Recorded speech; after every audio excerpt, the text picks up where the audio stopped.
So, actually, before we start, I want everyone to stand up. And I want you to close your eyes and kind of shrug your shoulders and take some deep breaths, okay? So take a big belly breath in. So when you inhale, your belly extends. Big exhale through your mouth. And inhale, big belly breath. Big exhale through your mouth. Another big belly breath. Big exhale. Now just go to your regular breathing. I just want you to leave all your stuff outside this door. So leave your job search outside the door, leave your previous job title outside the door. I want you to leave your role as a mother, husband, wife, girlfriend, whatever you are, leave that outside the door. Okay, you can pick it up when you leave. So just you be here right now for the next hour and a half, okay? And so just take a couple of more deep breaths. Relax. One more. And when you're ready, you can open your eyes and have a seat.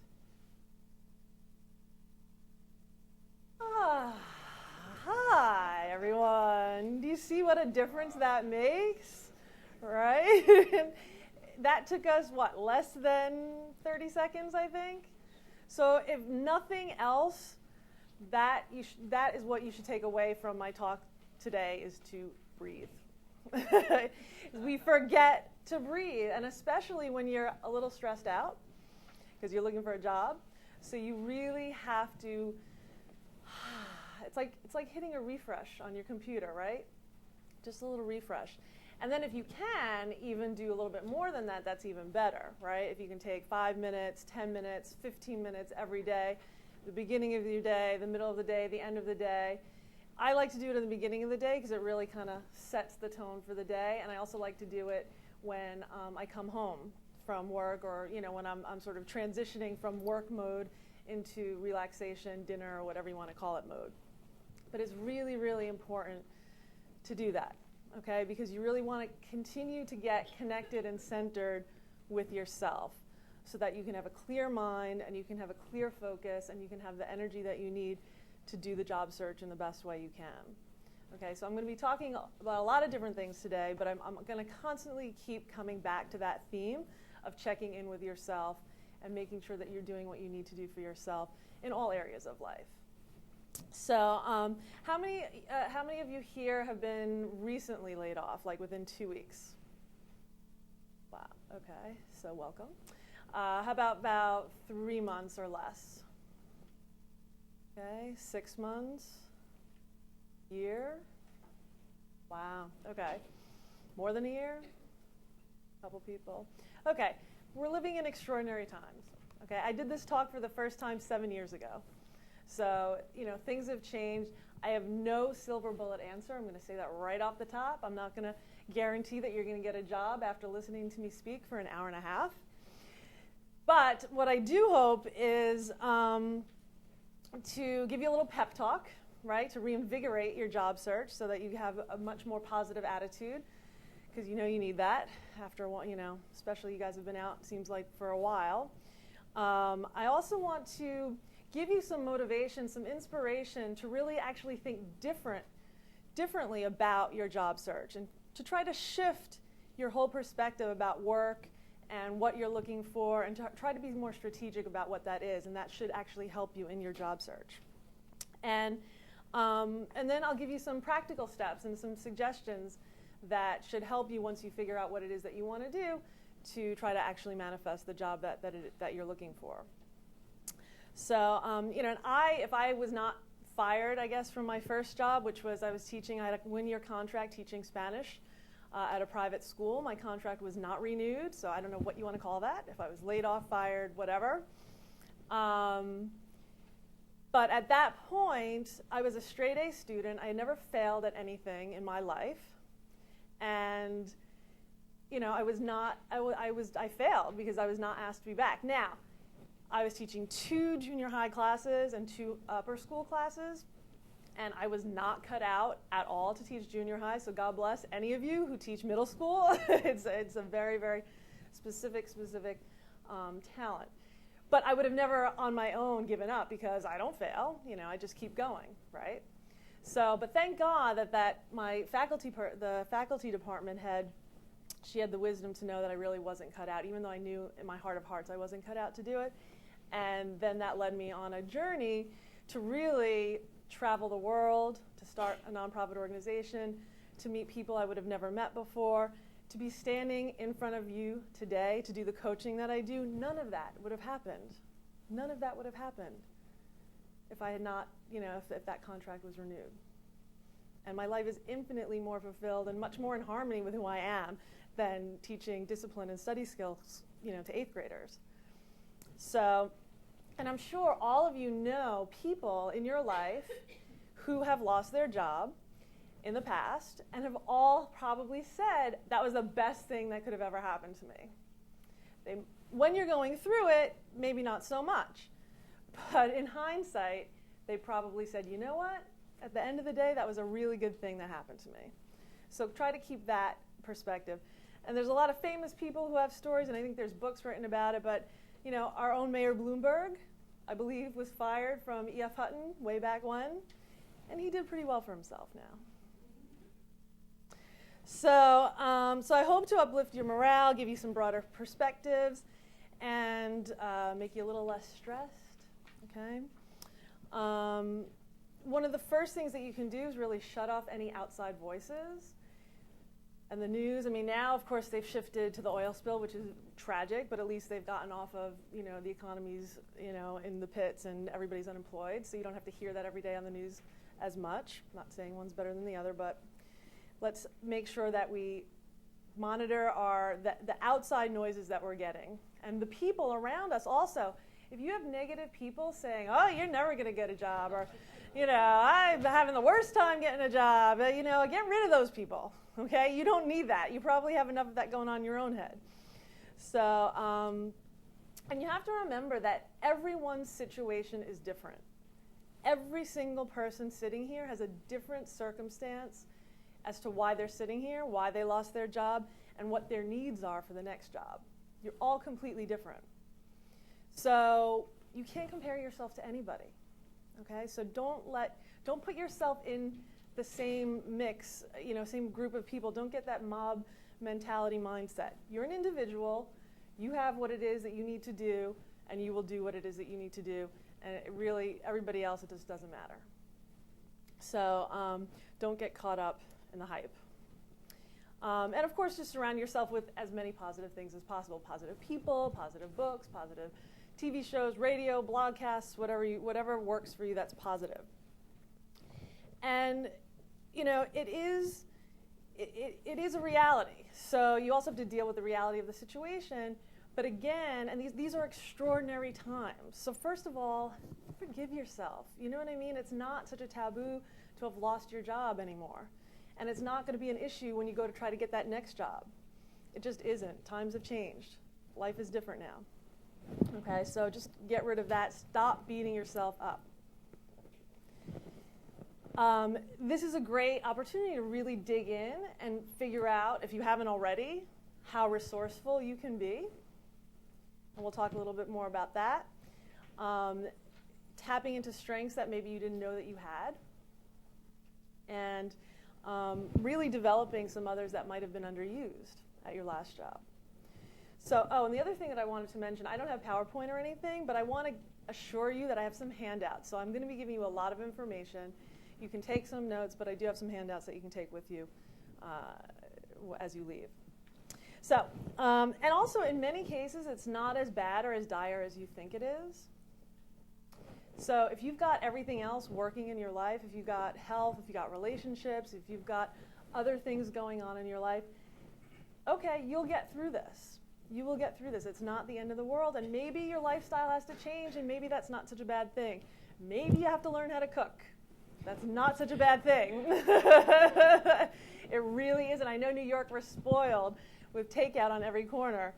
But cooking will help you on a number of levels, not just saving money, but it's actually very therapeutic, right? It's very meditative.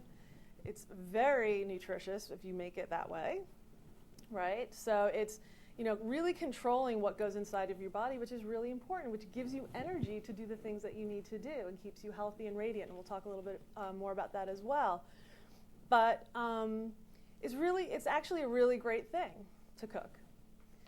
It also might make you walk instead of take a taxi, or take the bus instead of a taxi, and then you get to see things in your neighborhood or other neighborhoods you never would have seen. You get a little exercise, right? So these are all positive things. You might need to spend some creative entertainment time with your family and friends, and that might be interesting. Then you might realize, you know what, I don't like that friend so much anyway, because now I have to actually listen to them. But you have to be creative about the way that you do some of the things that you did before, and that's not such a bad thing. And of course, just problems are just the opportunities to grow. There is the saying, make lemonade out of lemons, right? So there really is, it sounds cliche, but there is always something good that can come out of something bad. You just have to know that, trust it, believe it, and look for it. And it might not be apparent right away, but I guarantee there's always going to be that silver lining. So just really have faith and trust in that. Okay, so like I said, we're going to talk a little bit about just what job loss in general is as an opportunity. We'll talk about assessing your job loss. We'll talk about figuring out what it is that you want to do next, and then dealing with some tips in order to manifest that in the day-to-day experiences that you need to deal with in order to do that.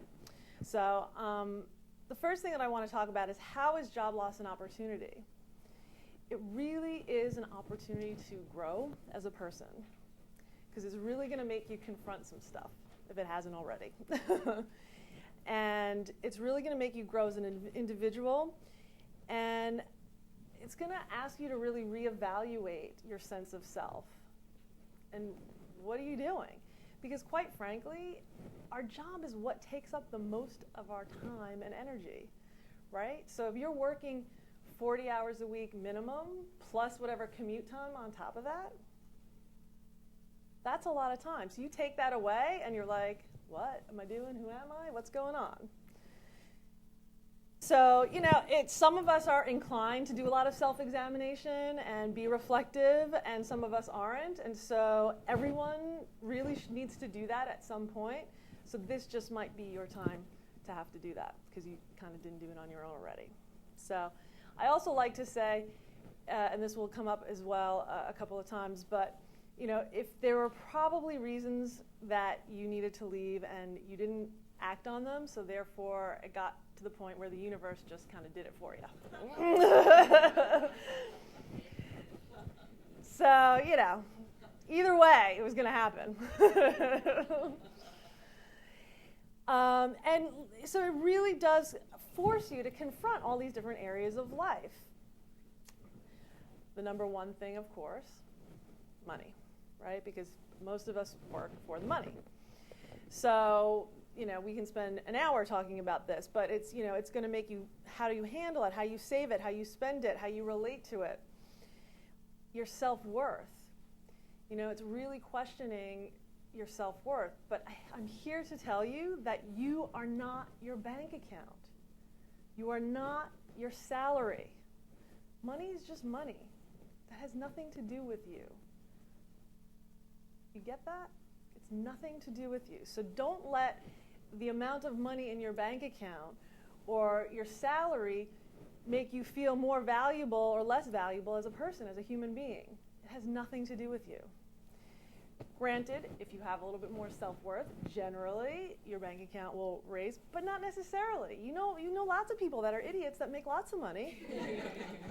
So, and you also know wonderful people that don't have a lot of money. So it really has nothing to do with you. So get that out of your mind. It's going to show you if you were living beyond your means, some practical. There might be some hard lessons if you haven't saved your money and just bought lots of plasma TVs. Do you really need them? 5? So, you want to really reevaluate your relationship to money and what's really valuable to you and how you use money. And some people, money's a distraction. So, they had the money, so they spent it on shopping or going out so that they didn't have to spend the time with themselves, figuring out what they want, what they like, who they are. Oh, let's just keep spending money. So now you don't have that excuse. And the other thing that I like to say is if you took a job just for the money, no, it's never going to work out. I promise you. Especially, oh my God, all those hedge funds, it's like little dangling carrot. Hello. No. If you do it just for the money, it will never work out. You will be miserable, first of all, or it's just going to be taken away at some point. There has to be some connection to the work that you do. Your time and your energy is your most valuable resource. So how are you using it? We each have talents, unique talents, abilities, skills, something to offer the world and others, right? And you also can learn from different places. So there has to be that kind of exchange going on as well. It might not be perfect. It might not embrace, it might not allow you to be all that you are. It's very rare that a job can do that, just like, it's very rare that a mate can do that. We think, that person's going to be everything to us. So it's really important to know for you what's the perfect combination. For me, I wanted my life and work to kind of blend all together. For me, that's why I chose the path that I did. For some people, you might like the structure of having a job to go to. You like it, it serves you, it doesn't stress you out too much. It's not the be-all, end-all, but it's good. Gives you a paycheck. And then maybe you have passions outside of that you can pursue. But don't be ridiculous and get a job that works, that kills you, works you 80 hours and every other weekend that never allows you to do the thing that you're really passionate about. I always give the example, if you love to mountain bike, and you want to just mountain bike, that's the thing that gives you the most pleasure and that's what you're most passionate about. Chances are you can't make a career out of that. But I recently met someone that actually is a croquet tournament director. So you never know. There's every kind of job. That has been his career since college. He's like 60 years old, and that's what he does. He's a croquet tournament director. So, but, chances are that that's not going to be your path. So at least, like I said, get a job that allows you the time and the energy. It's not even just time, right? Don't get a job that's going to beat you down, and then you're not going to have even the desire to do anything when you get home because you're going to be so beaten up. So don't do that. So you want to make sure that there's the right fit there. We'll talk a little bit more about that as well. But the other thing that's stripped away that makes you confront is this identity question. So again, you are not your job title. Just because you had some muckety-muckety VP of whatever, and now you're not that, you're like, who am I? So you are not your job title. You are not your job title. What is your identity? And if your whole life and your whole identity was wrapped up in that job, this is a pretty rude awakening not to have that job now. So again, it's figuring out, well, but who are you really, separate and apart from that? And what I like to tell people is if you don't know, date yourself. Because quite frankly, if you meet someone new and you want to get to know them, what do? You date them. So you spend time with them. You go to the park. You go to dinner with yourself. Go to the movies. You get to pick whatever you want to see. So you want to make sure that you spend that time with yourself. And especially now, and especially, New York City, things are so fast-paced. And with, the Facebook and the Twitter, you got to disconnect once in a while, right? You got to disconnect. And even, 200 TV channels plus, depending on what system you have. So make sure you spend quality time with yourself. I'm going to harp on that a lot. So time by yourself is not, I'm by myself on the couch eating bonbons, watching American Idol Rewind. It's not even sitting at your computer 8 hours a day thinking that you're being productive when you're really not. That's not quality time with yourself. So again, you want to get back in touch with, well, who am I? Who am I? What do I like? What do I like to do? What do I even want with my life?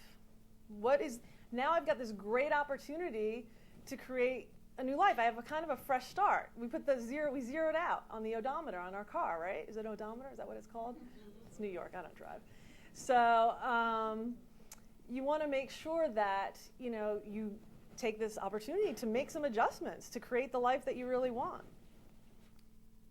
Talents. What are the talents that you have, and were you using them even in your last job? Were they even being utilized? And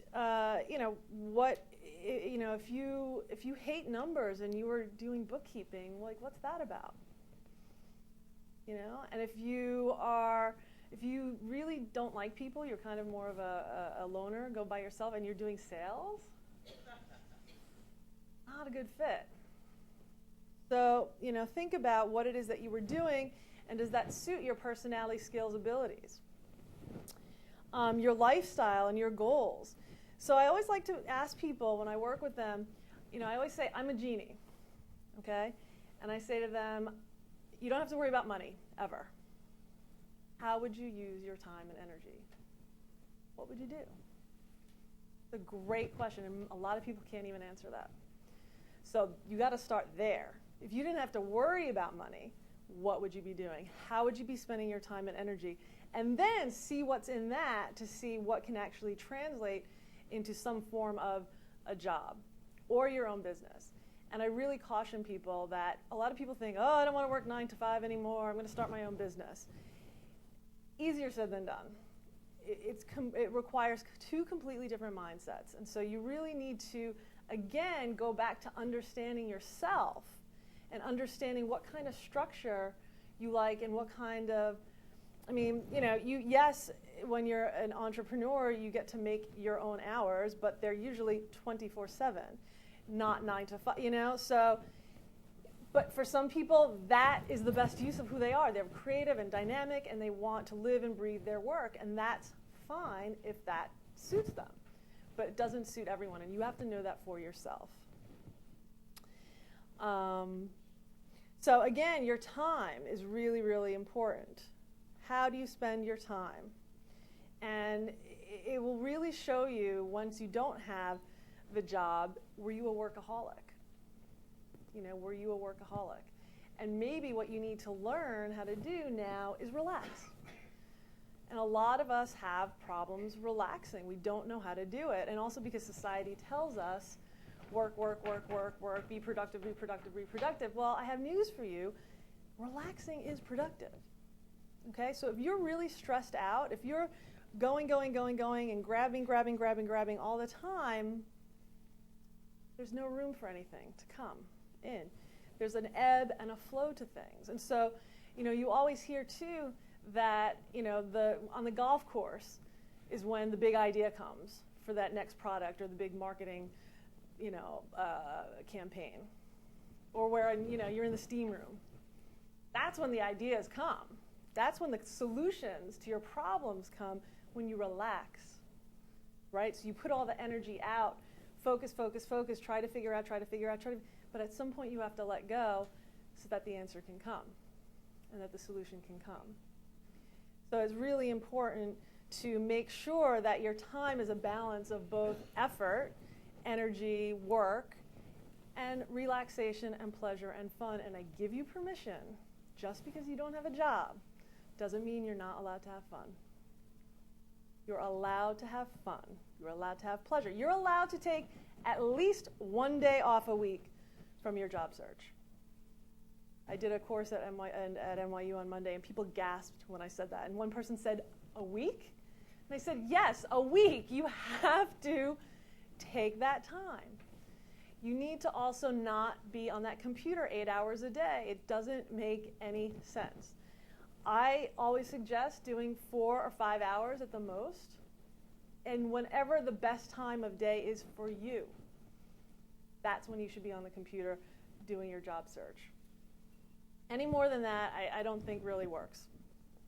So you really want to, again, understand for yourself, when's your best part of the day? When do you have the most energy? When are you feeling good? And like that's the time that you should use. Do a block of time, get in, get out, and then you're done. And then use the rest of the time for some of these other things that we're talking about, because again, when else are you going to have this time to do some of these other things? Like go sit in the park for an hour and journal. You know, go to the gym, but don't take that to the extreme. A lot of people, they get laid off, and then they're just in the gym for 8 hours a day. That's not good either. So again, a balance of these things. So you want to, and even if you do go to the gym, change it up. You know, if you're normally just, you know, when you're working, you only have 20 minutes to do some cardio and 10 minutes. So now you have more time. Take the hour-and-a-half yoga class. You know, take the Zumba. Do something different, because also when you change up your physical energy, it's gonna change up some stuff in here too, and it's gonna give you some different perspectives. So, okay, we talked about a little bit about lifestyle. What is that lifestyle? You know what? It might be a time to leave New York City. New York City is a very specific way of existing that is quite extreme. So, you know, just because you're here now, or you have been here, or you were born here, or you moved here from across the country, and it didn't work out, or it's not working for you anymore, you're allowed to leave. There's no, you know, gate up on the river saying you can't leave. So that might be, you know, what you need to do. And change is scary, I understand that, but this is an opportunity, and this might be a time for some change. Your health, that's the other thing that's really, really important. How did your job affect your health? Okay, so if you were really stressed out all the time, if you were working really long hours, if you were eating crappy food because you didn't have time to eat a proper lunch, or didn't take the time to eat a proper lunch, or maybe you had a wine and dine clients all the time, and so you drank a little bit too much alcohol and heavy foods. Maybe, you know, the commute just only allowed you to sleep 4 hours a night. That's not good. Sleep is very important. Maybe there were some toxic people that you worked with, right? Toxic environments, not so nice bosses, right? So that stuff is very, very powerful and really affects you physically. So again, you know, this is a good thing to be able to get rid of some of those things that were not healthy, and to now incorporate more healthy habits for yourself. So, you know, again, if you really look at this time in your life right now as an opportunity to do what you really wanted to do all along, that's really the approach that you need to take in all these areas of your life. It's like a whole life makeover, so to speak. So the first thing, you know, sort of getting more down to nitty-gritty, what I want you to think about right now in assessing your job loss. So the job that you just had, your past job, first of all, I want you to figure out why you were laid off. Why were you the one that was laid off? Now, there are very, very specific reasons. I'm sure the client was lost, the economy went bad, whatever it is. Sure, there are those reasons. But why was it you and not the person next to you? So on some level, you probably weren't meant to be there in the first place. And I want you to be really brutally honest with yourself about this. Or you were secretly hoping you'd be laid off anyway. Come on now. Whether you want to admit it or not, somebody out there heard it. So own it. Take responsibility for the fact that you're sitting here right now, and that on some level, your body, your soul was crying out for change, for this experience, to deal with some of this stuff. Okay? That's a hard one for some people to swallow, but I be honest with yourself is all I ask, if you really, really think about it. Because quite often, you know, we just get comfortable, right? It's easy just to be comfortable. and you're too scared, afraid, or just lazy. It takes work to get a new job. Well, I got to go interview. I got to redo my resume. I haven't done a resume in 10 years. Why do I want to do that? Right? So you just kind of go through the motions. You phone it in. That wasn't going to cut it anymore. Not in this economy especially. But again, you got to look at that as, you know what? This is the kick in the butt that I kind of needed anyway. So flip your mentality about it. And then the other thing that I love to ask people is, how did you even get to that job in the first place? Right? Why were you there? How did you end up there? I have clients. I have a client. She ended up being a lawyer in a very very nice law firm. I said, well, how did you end up being a lawyer? She said, well, the guy that I liked freshman year, I wanted to be in the classes with him. The good news is she ended up marrying him. But she was a poet. She had won poetry award. She should have been an English teacher. And, she came from a very blue-collar family. So then it was the daughter of the lawyer. So then you get that added on top of it. So, we have so many outside influences to get us to the work that we do, the jobs that we do, not necessarily our work, like our lifelong work. But, whether it's your parents, had some influence, or they only wanted you to be a professional, or culturally they had certain expectations of you, or your boyfriend or your girlfriend, peers. Maybe what you really wanted to do was so far out, was so different than anything anyone in your family had ever even conceived of doing. But you were too scared to pursue that. Or you weren't allowed to. If your parents were paying for your education, unfortunately sometimes that kind of dictated, if you wanted to be a philosophy major, they weren't going to buy that, and so you had to do accounting. But again, where's you in that? And you're an adult now, so you have control over your own destiny. So, and a lot of people, especially who are liberal arts majors, they just end up kind of whatever that first job they get is. They didn't really have a specific target or goal in mind, and so then they get caught up. I had a client that she was a psychology major, and she did a PR internship. Didn't really like PR, but that's kind of what she ended up in. So for 10 years, she was miserable doing PR. She did it right, because there's lots of things. We're intelligent people. There's a lot of things that we can do, but that doesn't mean that we like doing them. And we can even be good at some things that we don't even like. That stinks, right? So you need to really. So with her, same thing. She was, it was a very secure position. So what was she going to do?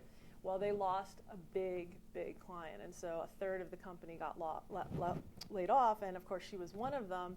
And it was this beautiful opportunity, because then she just went to the New York City teaching the fellows program, and they paid for her master's in education, and she's a third grade teacher now, and she is like night and day. Once she started doing that, she became, like miserable person to euphoric person, because that was her thing. She got to be creative, she loved kids. So not only by doing that and making these choices for yourself, you become happier, right? You're more happy, fulfilled, less stressed. The people around you are going to be happier and fulfilled. What's his face? Seal and Heidi Klum. Seal always says, happy wife, happy life. And you gentlemen know this, don't you? So, but really, if we all have to take responsibility for the things that give us peace and fulfillment, everybody's going to, everyone around us will be happy. Think about it when someone's not happy and how that affects you. So, switch that around. But not only that, by doing what it is that you're supposed to do, what you love to do, those kids, oh my God, she is an amazing teacher who loves what she does. Those kids are benefiting from her passion and her talent, right? So just by doing your thing, so maybe, people are like, oh, I want to save the world, I want to be Mother Teresa, I want to win the Nobel Peace Prize, I want to do Peace Corps. That's great. I understand, if you want to help people, that seems like the thing to do. But quite frankly, just do what you like, because that's what's going to help somebody. If you like to sing, how many of you like music in here? You get pleasure from music, makes you feel good, helps you get out of certain moods. That's pretty powerful stuff. How many people like to laugh? So, stand-up comedy, any comedian, that's doing some healing work right there. Laughter is medicine. So, you don't have to have these grandiose ideas of what, you want to serve, you want to help people, all this kind of stuff. It's wonderful, but I'm telling you, just take care of yourself, and people around you will benefit. So you really want to determine, really, okay, where are you at? So you figured out kind of why you're at this job, and you're like, oh, geez, this is not really where I'm supposed to be. Or, then you're like, well, not so, it's not too bad, so maybe I just need to make a slight change in some direction, or maybe do the same job in a different field, because there's a lot of things that are very transferable, right? Marketing, there's a lot of things that are transferable, and you can shift them around things. You can do accounting for any kind of company in the world, right? So pick something that you like. If you like yoga, pick a yoga company. If you like animals, pick something that deals with animals and be an accountant for them. So make that extra connection with it. And sometimes you just really might be at the point, and I get this a lot with a lot of my clients who really their job right now is to get to know themselves and to relax and to heal and to decompress from working like a dog for 20 years, 15 years, 30 years, whatever it is. If you have the ability to do that. I certainly understand that we can't all do that, but that just might be your priority right now, is just getting to know yourself again and getting yourself back on track, that some semblance of sanity and health. And really, because it is productive. It's not that you're not doing anything, because you have to do that first in order to decide what's your next step. Otherwise, you're just throwing spaghetti against the wall, and you're just going to keep running around in circles. So you have to take that time to figure out, okay, where am I at, and what is most important? What is the next thing that I need to be doing? And the only way you can do that is to really get kind of centered with yourself and figure out where, and it's going to be different for everyone in here. But you really need to determine that. And it could be a month. Maybe you just need a month. I'm not saying, take a year off. Maybe you just need a month. Or maybe it's just a week. Give yourself a week off. That sounds like, oh my God. And I know it's hard because, your spouse, your roommate, your friend, you're like, what are you doing? You got to get a job. You shouldn't be just like hanging out. First of all, I have to tell you, they're probably jealous that you have the time off. That you get this time to do this stuff. So again, less is more. I wouldn't go blabbing to everyone with that. I got to go talk to myself, Don't say that. Just go to, go to the park, do whatever, just less is more. You need to know, what you need to do, and just go do it. Nobody needs to know that you're going to Starbucks to write in your journal and not to be online looking for a job. Nobody needs to know that. So, because the thing that you don't want to do is jump from the frying pan into the fire, okay? So if you're a salesperson and if you hate sales, why are you going to look for another sales job? Why? Right? It just doesn't make any sense. And I do have, and one of the handouts that I have, if you really have no clue what you want to do, I have some questions there for you. But one thing you can do is think about, what did you want to do when you were a little kid? I know that sounds very basic, but if someone said to you when you were 8 years old, Johnny, what do you want to be when you grow up? There's stuff in there. There's stuff in there. What were your extracurricular activities in school? What do people tell you you're good at all the time? What do you lose track of time? When you're doing something and you completely lose track of time, what is that thing? Now, not everything can be made into a career, but there's some elements there. There's some keys, some clues there. And there's a way to string a lot of things together. For me, when I was a kid, I used to make my brothers do homework. I used to play teacher. And I used to choreograph dances, and I used to make them dance. I was the oldest, so. And so it's just interesting because, and I wanted to work for the UN as I got older. That was like my big thing. I wanted to work for the UN. And for me, so I got my first job out of college was teaching. I was a Spanish teacher. That didn't work out. And so I really loved traveling, so I ended up doing stuff in travel. But I was like, I always had this idea to create my own nonprofit. I wanted to do my own thing. I didn't know what it was, but I was about intercultural understanding. I looked into the UN. UN was completely bureaucratic. I was like, you have to get a master's to be a secretary. I can't do it.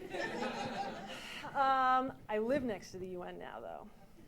I live next to it. And the other thing is that, I thought at some point, I said, I want to be a producer. That got into my head. But I was like, I don't like plays, really. So I said, what am I going to produce? And sure enough, eventually this idea for Women's Mosaic came together, and I have produced over 95 events. So that's production. That's a different form of production. I'm standing right now in front of a room full of people trying to impart some knowledge. That's kind of teaching. Okay, so there's different ways to think about these things. And like the comedian example, that's a form of healing. So have a really broad perspective in terms of how you think about these things. A teacher's not just, teaching middle school in a public, school in New York City. There's teaching comes in a lot of forms, producing. So that's why there's a lot of transferable things that you might not even realize, these skills that you have that can actually translate into some other things.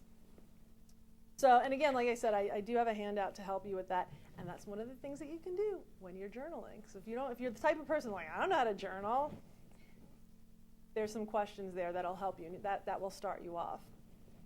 And of course, things are going to depend on what stage of a career you are. And unfortunately, this is a difficult time. I will be very frank. It is a difficult time to make a career change, but it's not impossible.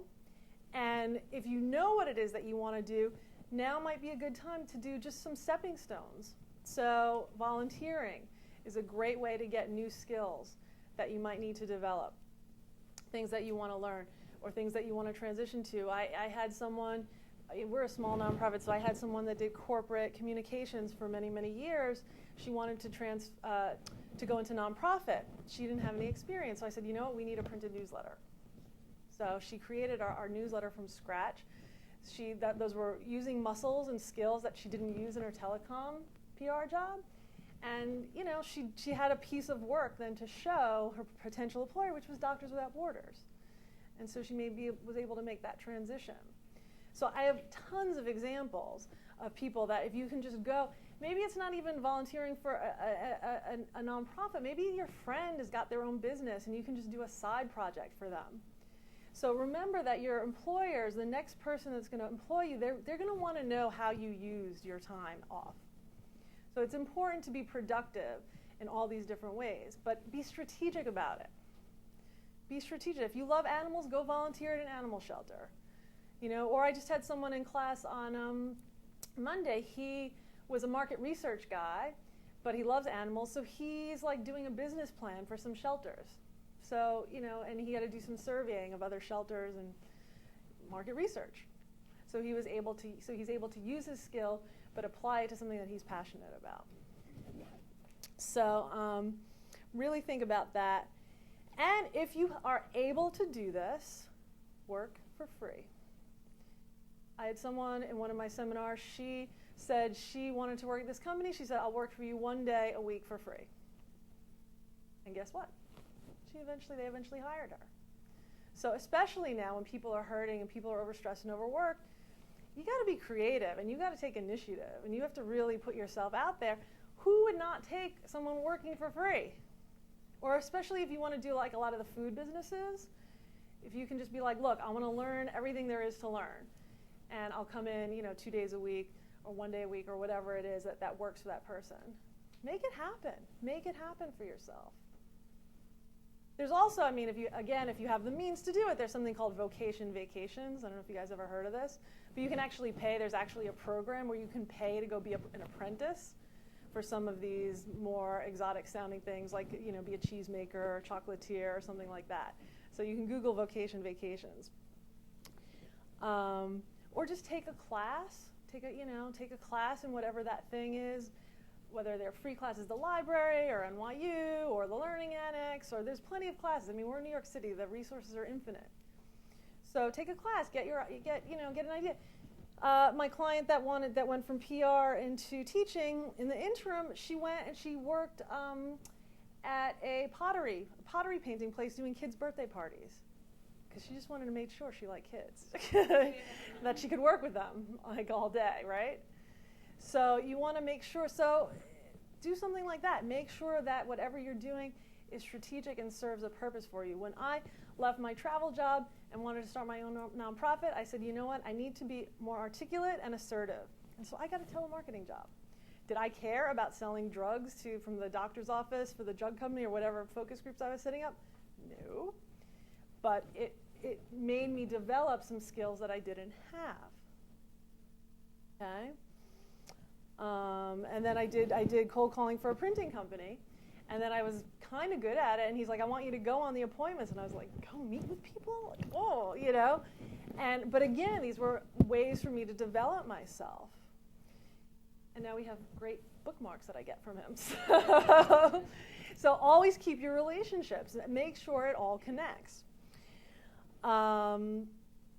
So after you do all this evaluation, and then okay, it's time for a change. I'm going to do X, Y, and Z to do that change. I'm going to be patient, because now's really not the time to make a career change, because there's a gazillion people who do that job that they can hire.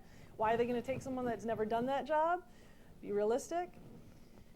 Or, you know what? I kind of like the job that I had. Who knew? This is what I like to do. I kind of like this kind of work. But at least now you know, and how much of a better candidate you're going to be sitting in front of someone. All of this stuff is going to increase your potential to be hired, because you will know why you are there sitting in front of that person, and you will know what you have to offer. And it'll show, because if you're just going to get a job just for a job, that person's going to know that you just want a job.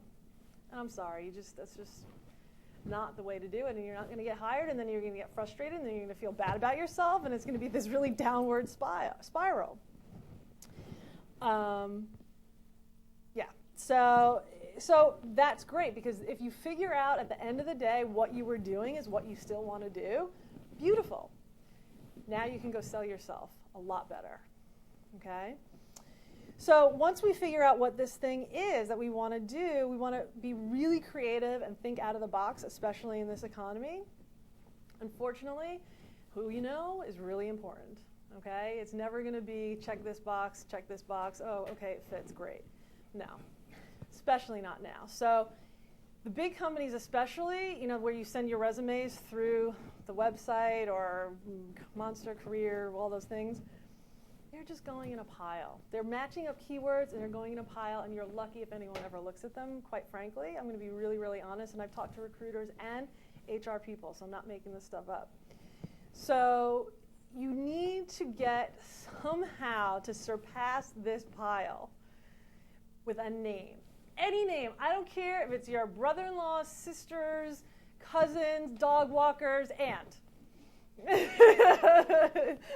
Get a name, and you attach that name. So-and-so recommended that I send you my resume.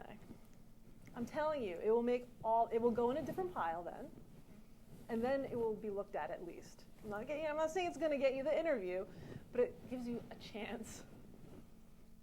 Okay? And that's why, LinkedIn is great. If you guys are not on LinkedIn, I really highly recommend you get on there, because it's who knows, and you can kind of see who knows and where they're working and try to access that network to get in. But just think about everything that you do, your church, your PTA people, soccer moms, wherever you're maybe volunteering now, anybody that you know that you can get an informational interview with. And informational interviews are simply that, informational. You are not asking for anything other than information. You're getting an inside scoop as to what the deal is with that place, that job, that position. Okay? Someone in my other class Say, well, when I call the company to ask them for an information, no, you do call a company and you don't ask a company to set up an informational interview with you. Same thing. Your aunts, friends, doctors, house sitters, mother. That's who's gonna get you the informational interview. Okay? People generally take coffee or a lunch and sit down with you and give you the inside scoop. You must respect their time. They're busy. They're probably overstressed, understaffed, but most people will do it. But you're not asking them for anything. You're just getting the information. And maybe they'll remember you, maybe they'll not. Maybe it'll lead to something and maybe it won't. But it's for you to kind of just touch base, and maybe they'll offer to send your resume on, but you can't go in with any expectations. But that's something that you can definitely do. And you want to also just let as many people know what it is that you want to do. Just tell everybody. Tell, the guy at the newsstand. Tell whoever. Just let people know what it is that you're looking for, because you really never know who might know someone who knows someone who does that or who works in XYZ company. And also, the more you say it and put it out there, the universe is like, okay. And, it'll bring those people and opportunities to you. Job fairs. Please.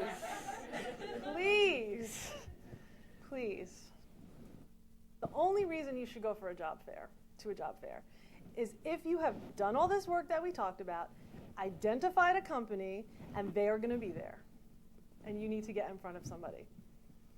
If you just are going to a job fair because it's a job fair and I need a job, so I'm going to go to the job fair, and I'm going to bring 50 resumes and just deal them out like a deck of cards, it's like throwing, again, the pot of spaghetti and seeing what sticks. It makes no sense whatsoever. It's a waste of your time. It's a waste of their time.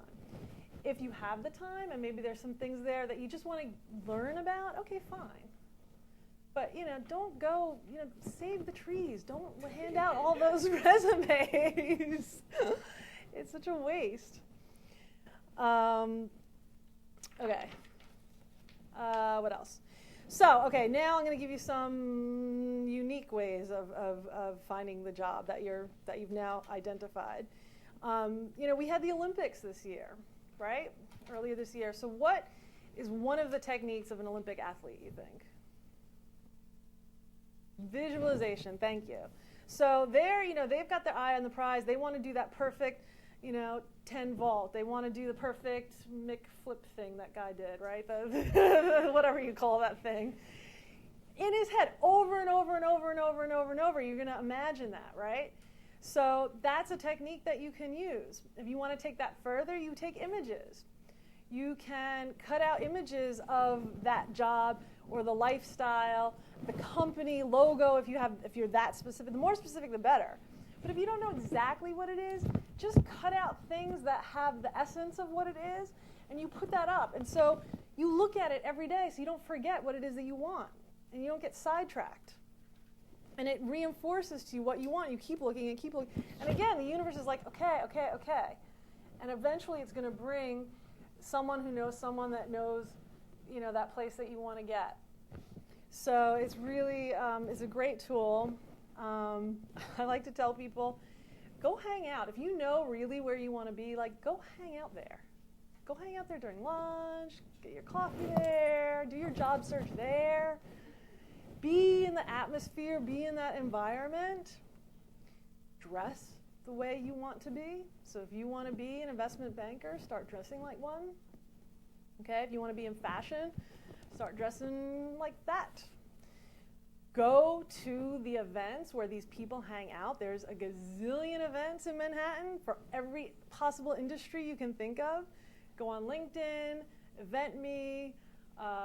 There's a ton of websites or mailing lists that you can get on Bernardo's list that you can find out about all different events. There's associations for every type of business and industry. So get on those mailing lists and go to their events. Be that which you wish to become. Just make it, fake it till you make it.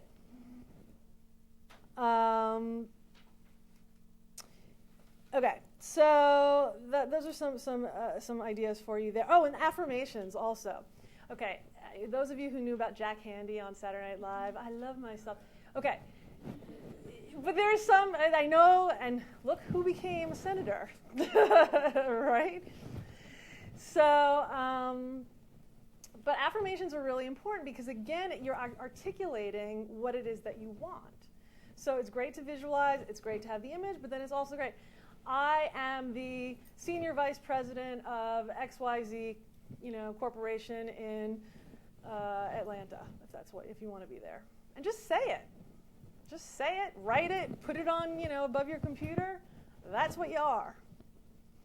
So just make that happen. Okay, so now we kind of figured all this out. We have some ideas to make it happen. But, tomorrow morning you're going to wake up and you're going to be like, okay, now what do I do? Again, so you cannot spend 24/7 looking for a job. Again, figure out what your best hours of the day are. Use those hours. Use the rest of the hours for the fresh air, yoga, cooking, exercising, meeting up with people. Don't isolate yourself, which is very easy to do when you're at a job search, when you're in this position. But be careful who you spend the time with. So you want to mix it up. You want to have some people who are out of work because they know what you're going through, but don't have a pity party. And only if that person's positive and has this new attitude that you guys are going to have now when you walk out of the room. And then also mix it up with people who are working also. But positive people. Only be around positive people.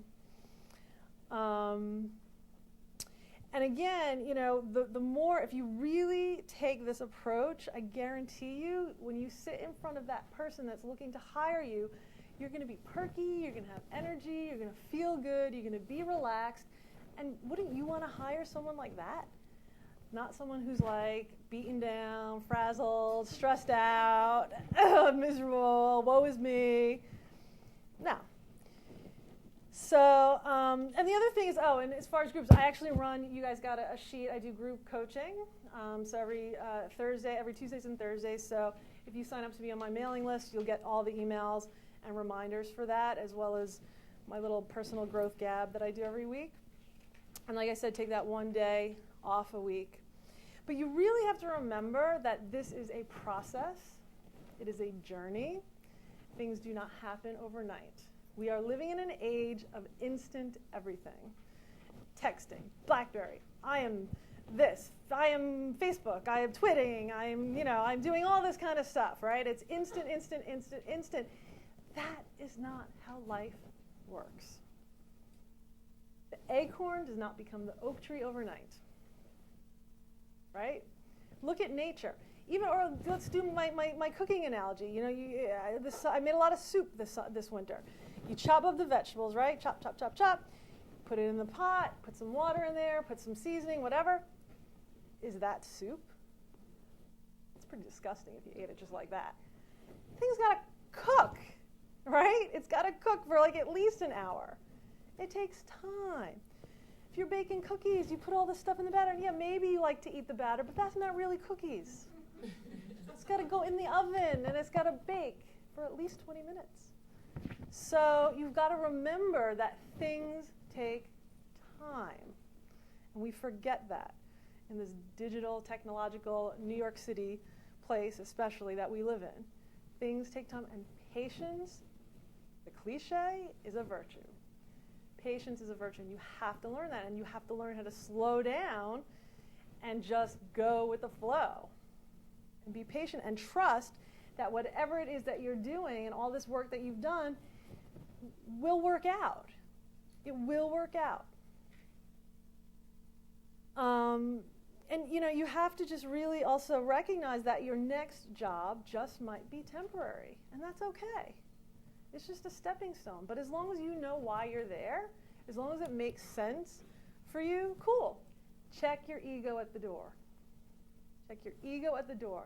Whatever it is that you need to do that makes sense to you, that feels good to you, is cool. I don't care if it's a $10 job an hour, $10 an hour job, like myself, that I took making smoothies because I needed to get out of my head.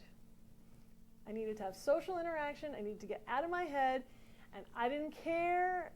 The first day I started with Morgan, she was a freshman at Hunter College. and me. We started the same day, making smoothies. But do you know what? I loved that job. And I cried, and I'm not even kidding. I cried when I left that job because it was serving me. I knew why I was there. Now, not only that, but they donated, that place, because it was part of a gym, they donated memberships to my organization. We had an event there. My very first corporate speaking gig was there. Okay? And then more came out of that because that person left and then went other places. All because I needed to get out of my head and have social interaction and make $10 an hour smoothies. So again, just stay true to yourself and things will work out. So again, the downtime, don't isolate or get stuck. So you just got to keep moving. And if you're feeling like you're getting stuck, physically get up and move. Physical movement's really important. And is there anyone here that has a job that actually feels like they might get laid off, or are we already laid off? Okay. But keep in mind, for your next job, that you don't just forget all this stuff, because it can happen again anytime. And most of you probably, the universe yanked you and woke to wake you up. But next time, you be in control and you make the change when you feel it's right. Because it's a lot more pleasant to do it when you made the decision rather than someone else made the decision for you. So just because you get a job doesn't mean you can forget all this stuff that we talked about. So in conclusion, how is losing your job a good thing? I hope I convinced you to some extent that it is. Job loss gives you the opportunity to make a career or work-life balance change that you most likely needed all along, but you were too afraid, scared, or lazy to make. Okay? So thank the person who got rid of you. 2, it forces you to step out of your comfort zone. And nobody likes to do that, right? But it's good. We need to do that from time to time. Get a little uncomfortable. Meet some new people. Be in different situations, scenarios, places, things that we're not used to doing. Really important to do that. Stretch yourself a little bit. Stretch muscles that you never get to use. You might meet some new friends. You might meet your husband or next wife that way. I didn't mean next wife as in sorry, guys. I don't know where that came from. Number 3, it makes you stronger. And really, I guarantee you have all had other experiences in your life. This is not the first time that you've gone through a difficult, challenging experience. And guess what? You're still here, and you survived. So this is just another thing that's going to just make you stronger. It doesn't kill you, it makes you stronger. And so you're going to come out on the other end a lot better. Number 4, recognize that there is risk in everything. Now, a couple years ago, this would not have hold water as much as it does now. But really, the excuse that I most often get for people not following their dream or pursuing their passion is because of security. Now, in this day and age, if the banking industry and government pretty much is collapsing, I don't know what else is more secure or what you think that is secure. There's nothing secure anymore. Nothing. So might as well just do what you want, right? There's nothing secure. And at least, again, you're doing what you want to do. And again, if you decide to start your own business or go on your own, it's all you. You fail or succeed, and at least it's your doing. It's not someone else's mistakes that you're like the casualty of, or mismanagement, or politics, or all these other reasons, which are the surface reasons to why our jobs are often eliminated. But there's nothing secure anymore. So just do what you want to do. And nothing will happen if you don't try. So you can try, and if it stinks or if you don't like it, then at least you know. At least you know. And then, look, I always make this point, but, we're living to 80, 90, 100, 120, hopefully, these years. When you look back on your life, how did you use your life? How did you use that time and energy? It's kind of a morbid thought, but it really is like, what else is there to think about? How did you use your life? It's really important to know that you use your time and energy, the pulse, the heartbeat, the breath that you've been given. Why? Another exercise that you can do is you can write your obituary. I know that sounds so morbid. I know. But actually, if you watch the movie Serendipity, his friend does it for him, and so it's not that morbid. But it makes you think about, what is the legacy? What is it? What is the imprint that you want to leave behind? And again, it's not about saving the world or doing anything big like that. Maybe some of you, it is, and that's fine. But maybe it's like, I just want to learn how to love people. Maybe it's like, I want to, redefining your definition of success and prosperity.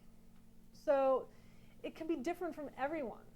So success for one person could be, you know what, I really just want to make a living off my art. All I want to do is paint, and I want to be able to pay my bills with my art.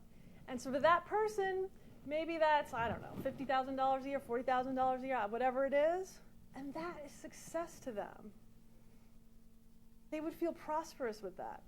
For someone else, maybe you need, the $1 million home wherever. Well, that's not even a lot of money anymore these days. But you know what I'm saying. Maybe you need a big salary with a big title and nice things, and there's nothing wrong with that, as long as it makes sense for you and it's not covering up insecurities, and it's not a healthy desire for accumulation of stuff. So again, that goes back to deciding what's right for you and what's the right definition for you. And again, going back to that security thing, it's really an automatic insurance policy against getting laid off again, to the best extent of your control, because quite frankly, if you were the hiring manager and there's 5 people in your department and you had to decide which of those 5 people to lay off, are you going to lay off the person that's great at their job, that loves what they do, that sings zippity-doo-dah every day when they come into work? That's not going to be the person that goes, right? The person that's phoning it in, that's kind of into it but kind of not, that's going to be an easy decision for that person if they're going to have to choose. So again, it makes sense for you to do this work as an insurance policy against a future layoff. And my last point is that passion really is the source of your prosperity. So if you do what you love, the money will follow. And it might take a lifetime to achieve it. And it's not the easiest way to go about things, trust me. But the easy thing is just to be like, I'm just going to get a job, blah, blah, blah, blah. That's easy. The work comes from doing some of the things that we talked about, really digging into yourself and deciding, well, what do I want to do with my life? And then how do I make it happen once I figure that out? And then actually doing it, bit by bit, step by step. Again, the 1,000-mile journey begins with a single step. And it's true. A lot of these cliches and truisms are true. But again, we forget because we're so distracted and used to all this other crazy stuff that's not really real. What's real is hard work, dedication, focus, perseverance, good old-fashioned things. That's what works, and you just have to accept that and really own it and you have control. You actually have control. There's a lot of things you can't control, but you can control how you react to all those things. And then you can navigate your way through all those things. You have that power within you.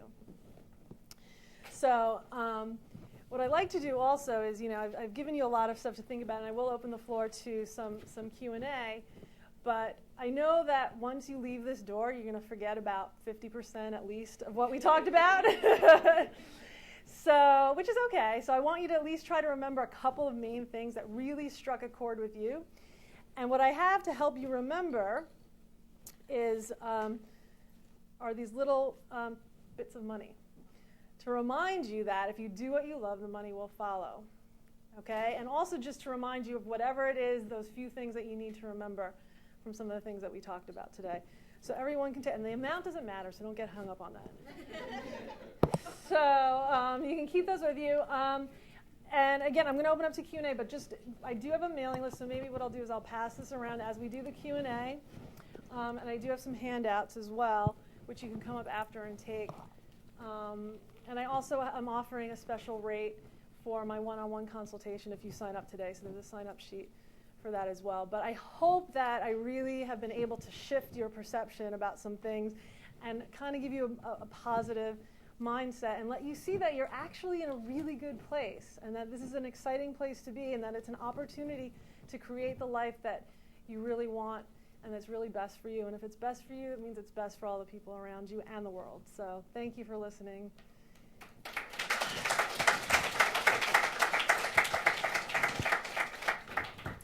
Yes? I'm actively interviewing in my field, which is medical device sales. Anticipate at least one offer out of 5 potential opportunities. My dilemma is, I'm not really too worried about the future, but hopefully I have 2 offers. Timing, because it's not all about me, it's about them, because they're the ones who are doing the hiring. How do you keep something on ice and say, I need some time to evaluate this offer? I mean, they want to hear back from you within 24 hours, I would imagine. But you want the other one's the one that you really want? Who knows? I have to do that Ben Franklin thing, you know. Oh, the SWOT analysis thing? Yeah, but I'm thinking optimistically. I get 2 offers within. So this is theoretical. Yes. How do you talk to me when you have the offers? And also, what I would say to you is, remember how we talked about the breathing and spending time with yourself. I know it sounds a little woo-woo, and especially for guys, it's a little bit hard to grasp sometimes. I get it, but you know what? If you take that time, you develop your intuition. You develop a muscle that most of us don't use every day, and you'll get a sense. You'll know in your gut. The thing is, this is the hard drive. This is the software. So you got to really build this up so that you'll know, like you'll just know what's right. You won't have to do the SWOT analysis. You won't figure it out. You won't get all confused.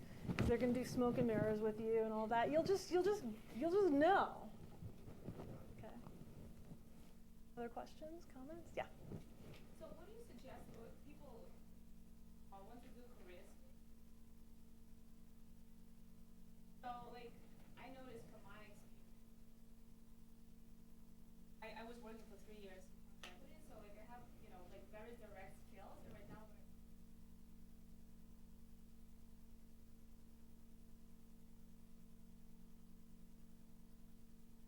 your resume even through your net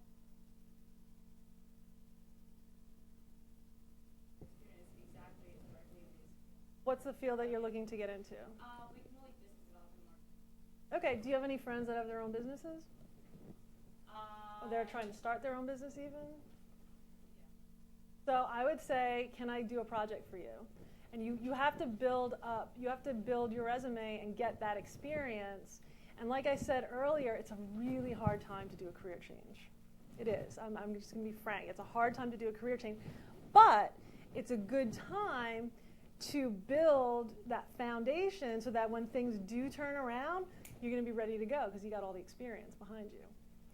So I would just try to get experience somehow there's so many entrepreneurs out there and there's so many people starting their businesses and there's plenty of websites, and if you talk to me after I might be able to think of some, but I would just either try to get paid obviously as a freelance project to do some things for them, or just say, hey, let me do something for you, and then you actually have some experience. All it is experience.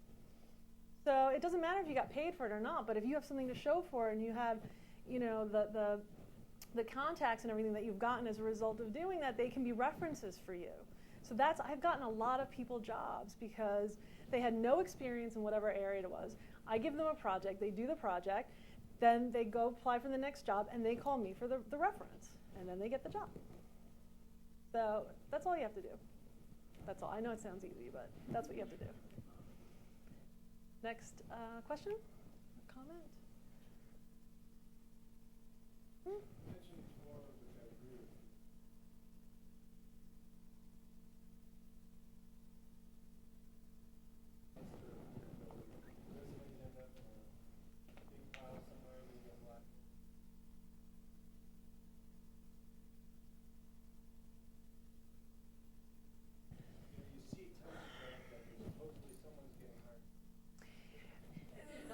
those jobs are only good. I would say those jobs and recruiters, they're only good if you are a square peg filling a square hole. So if your resume matches exactly what that job description is, then okay, I would say maybe. Because what happens is there's all these like keywords on it, and so then it has to match the keywords over there. But even so, I think it still just goes in a pile, and there's just less of a chance of it really getting seen by anyone. So, that's what, frustrates me about, it's a self-defeating activity, because you're sending out resumes and then you're not getting any responses, and so it makes you feel worse about yourself. And then it makes you feel, it's like this really horrible cycle. So, I had a client, she was a finance, this is another tip, she was a finance degree, and she only went because her father was like, you got to pick something, and this is what you want to do. And she was okay, she was bright, she was good at managing, she was good at accounting, but that's not what she wanted to do. She was sort of more nonprofit, reproductive rights, some import-export with Kenya stuff, social entrepreneurship, which is fine. But, the school was pumping her with, this is how you get a job, this is how much money you're going to make, this is how you're going to get a job, blah, blah, blah, blah. And so she was on all those finance websites, and she was getting so overwhelmed because there'd be a gazillion things in her inbox that she didn't even really want anyway.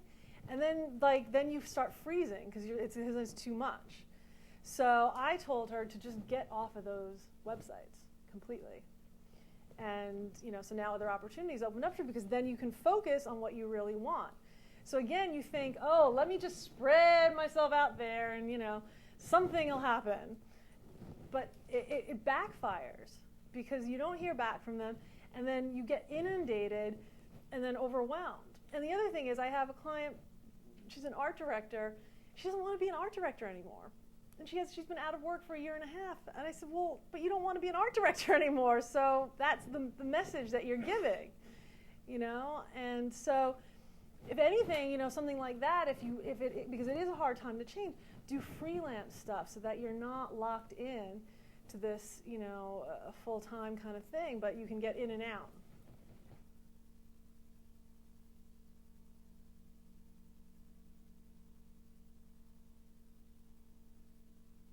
No one needs to know it's a friend. Is it a valid project? Yeah, it's valid.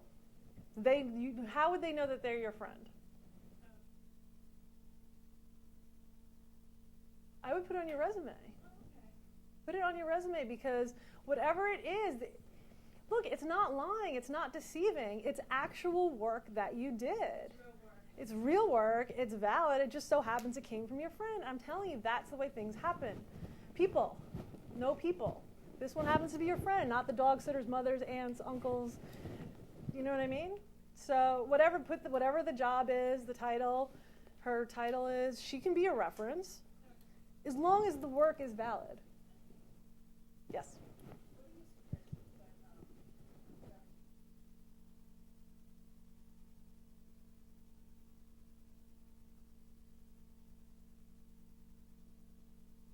Right. 2 points, because what I forgot to mention is you might need to have 10 different resumes if you didn't figure that out already.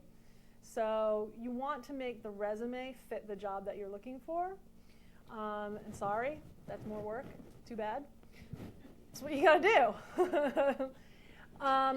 For the LinkedIn profile, I mean, it depends what you're looking for and what you've done, because what you can do is you can just brand yourself as whatever that expertise that you have from that last job.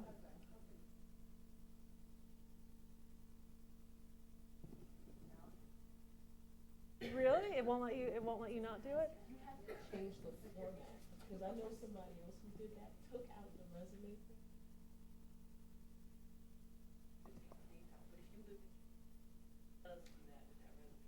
It makes you put a company name in? But if you have to start all over and just use the text. I mean, you can probably put the last company that you were at. Would it look? I can't picture what it would look like, but. What is your name? What is your name? So, consultant at Sandra XYZ Inc. No, but just name your own company. That's what I would do. Yeah.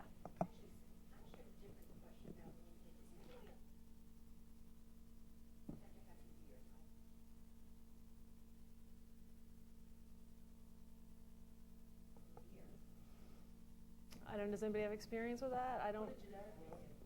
Put it generic. You can put it real generic. It is what you want it to be. No, I want It won't. It won't let you leave the years off at all. You can change all that. You can hide. Yeah, but you do have to put some. You can hide all Which, that. I mean, Well, what I would suggest though is I've heard, working a really long time. so what I was going to say is I've heard that you really only want to put your like 15 years, something like that. That's what I've heard. I don't know. There might be additional speakers. Mm-hmm. Look for a Collapse column it. that looks like that.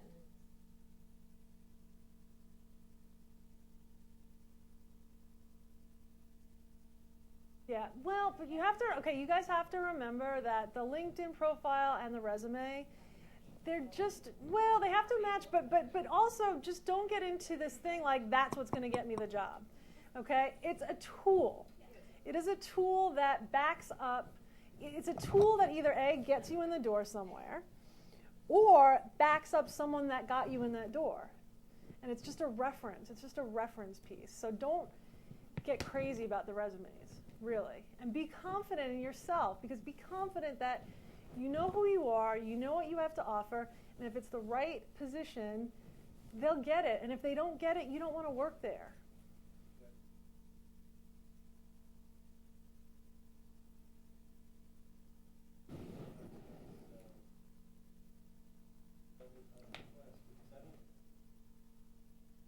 Right.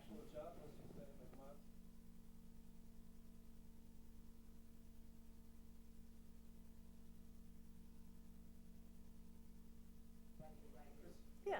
Technically, anyone can Google you. Anyone can Google you Mm-hmm. and your grandmother. So if you want to have some fun, Yeah. you're not sure.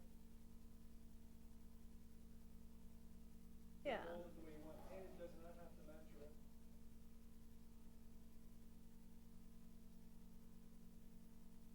Yeah. Yes.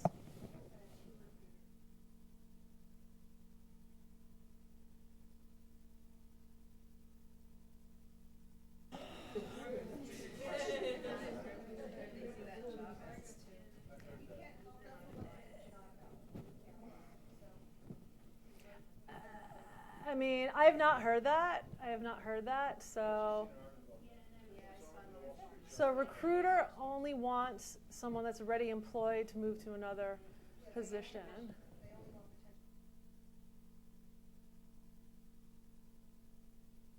You know what I want to say to that, but I can't. I'm on video, so I'm not going to say that. Is that Well, look, you've got to be creative, okay? If you have to really be creative. If you want to work for Martha Stewart Omnimeda and you do not know anyone in there, create a layout for her Fed exit and have someone have to open the package, okay? Or have it messengered with, Fat Witch brownies or something with it, Be creative. You have to not follow the rules sometimes and really go around. And again, if you do some of these things that I talked about the visualization and the getting clear about what it is that you want and knowing deep down what you're right for, just trust that the universe will make it happen. Like you'll meet someone and you'll be at the right place at the right time. You can't, our puny brains cannot control everything. They just can't. They can't make everything happen. We can put as much as we can out there in that direction, but then we have to wait. And so there's a saying, the universe will meet you halfway. So, that's what I would say to that. Questions? Other questions? Comments? Do you feel better at least? I hope. Hope it lasts for more than a couple hours. But I'm happy I'll stay for as long as we need to. I'm happy to stay for questions. Make sure you get the handouts up here if you're interested, and if you haven't signed up to be on the mailing list. And I'd be happy to meet with you or see you at some of my group coaching. Thank you. So, yes.